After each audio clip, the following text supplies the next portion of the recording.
आपके पास question paper आता है, जो वैल्यूज लिखी होती है will be right again on your answer sheet x y, y z and z x. Solution करेंगे, right here x y, take in bracket,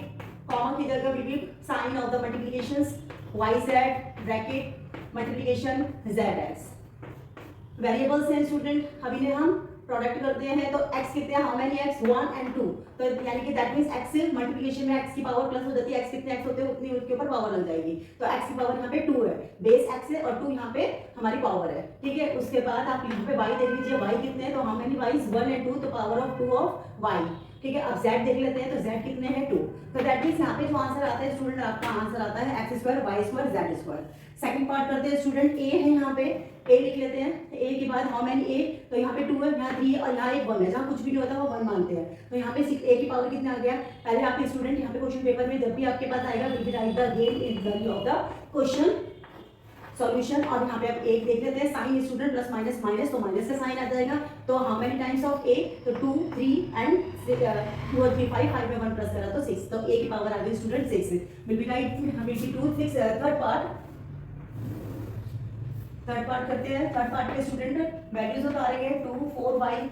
8y square 16y cube, production करनी है, multiply का साइन लगा लेते हैं, take the terms in the brackets, multiply का sign बीच में लगा के चलेंगे स्टूडेंट, रॉन्ग नहीं होना चाहिए आपका।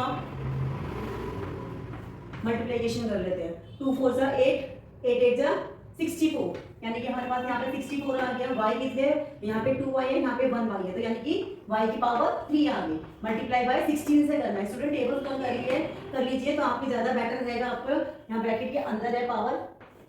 ठीक है ना। तो 16 का टेबल 4 टाइम पढ़ते हैं तो 64 से 64 होता है, ठीक है। आप चाहें तो इस तरीके से यहाँ पे कैलकुलेशन करके देख लीजिए, अगर आपको 16 में टेबल नहीं आता है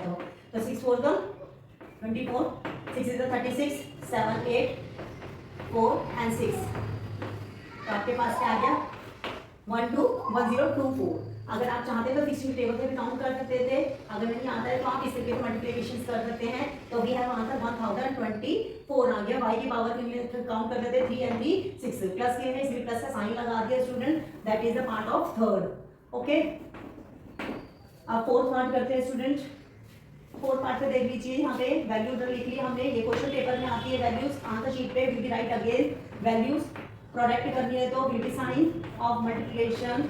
एवरी वैल्यू,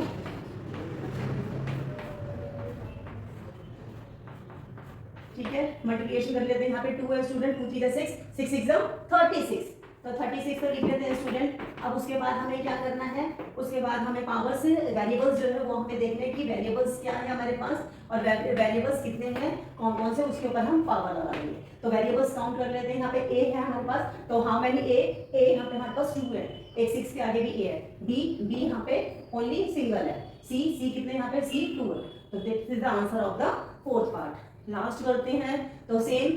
ये मेरी आंसर शीट है, आपका क्वेश्चन पेपर है, ठीक है स्टूडेंट। तो मल्टीप्लाई का साइन लगा लेते हैं, ब्रैकेट्स में ले लेते हैं वैल्यूज को, साइन पे ध्यान रखेंगे स्टूडेंट इस बार, क्योंकि इस बार ml जो है वो माइनस में आया हुआ है, ठीक है ना। अब m लिख लेते हैं, माइनस का साइन पहले लगा देते हैं क्योंकि प्लस माइनस माइनस और minus plus minus, sign minus का ही आना है, ठीक है स्टूडेंट्स। अब m कितने हैं 1 2 and 3, तो m की पावर 3 आ गई, आगे उसके बाद n कितने हैं 1 and 2, तो n की पावर 2 आ गई and 3 lonely, this is the answer of the fifth question, okay student. यहाँ पे वैल्यूज एक बार लिख लेना, वैल्यू दोबारा